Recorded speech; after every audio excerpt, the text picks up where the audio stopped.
There she is, the Wrekin. I always know I'm not far from home when I say that.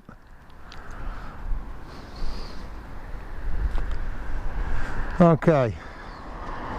So I've had a few people ask me, what decides me, what influences me when it comes to making these films? Well, lots of things. Sometimes I have a bee in my bonnet, and it's just got to be said. But often I trawl through YouTube and look at all the other people who make films, and I've never pinched an idea for a whole film from one person. I pinch little snippets of ideas from all sorts of people. They might say something or do something, and I think, yeah, I could do something. I could give my take on that. So that's kind of how I get round to it, and that involves trawling through hours and hours. Some of it shite, a lot of it average, some of it good. Just for ideas, because I mean, I'm 180 something films in now, and I've slowly got a bit better. I've got over 150 subscribers now, so that's good news. Thank you very much.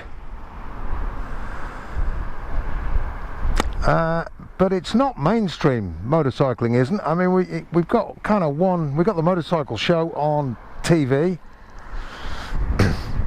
Oh, and by the way, Henry, that is a motorcycle, and that is a sled. Get a grip, man.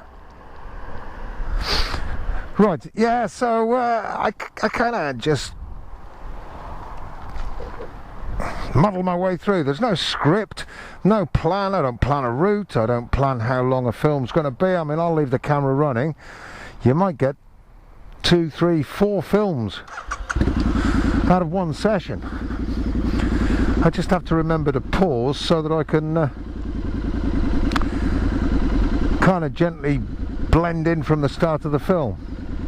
Sometimes I don't, so sometimes I only get one film from 45 minutes of filming.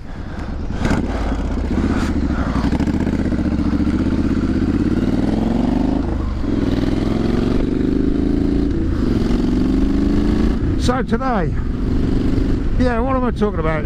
Stuff that I see on, my take on stuff that I see on YouTube.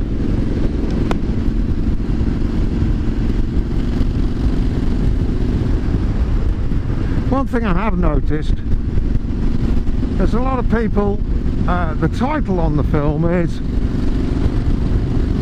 you know, Stop Motion Cafe Racer Build, or Cafe Racer Build Part 1, 2, 3 and 4. And when you get into it, they look more like bobbers or scramblers.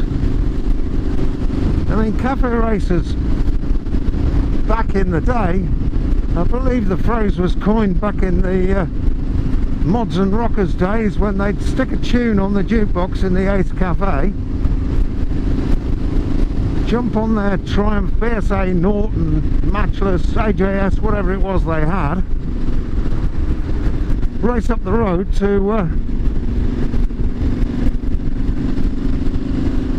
the roundabout, round that and back to the Ace Cafe. And if they could do all of that before the track ended,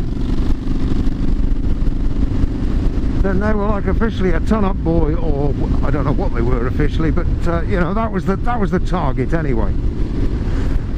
Now, a cafe racer then would be a stock standard. Let's take a Triumph Bonneville, for example, 1960s Bonneville.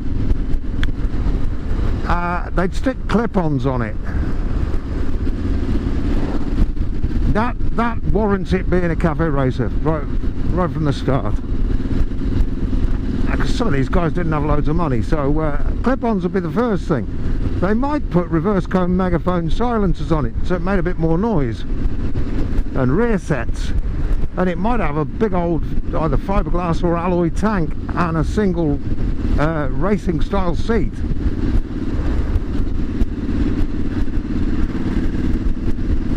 All depending on how much money they had to spend. And of course all this work would probably happen over the course of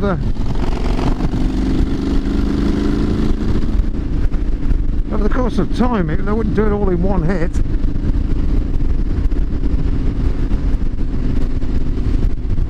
So I guess I'm old school in that respect.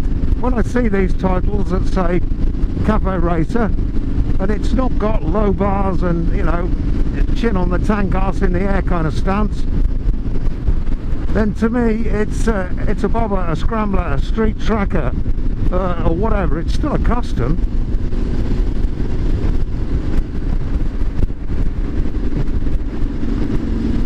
So I won't, as you already know, I mean, I'm not going to be turning this into a Cafe Racer. This was a scrambler when I bought it, and I've attempted to make it look a little bit more retro over the course of times, a bit more like a 60s style desert racer or scrambler. And I don't think I'm that wide of the mark with it, to be honest.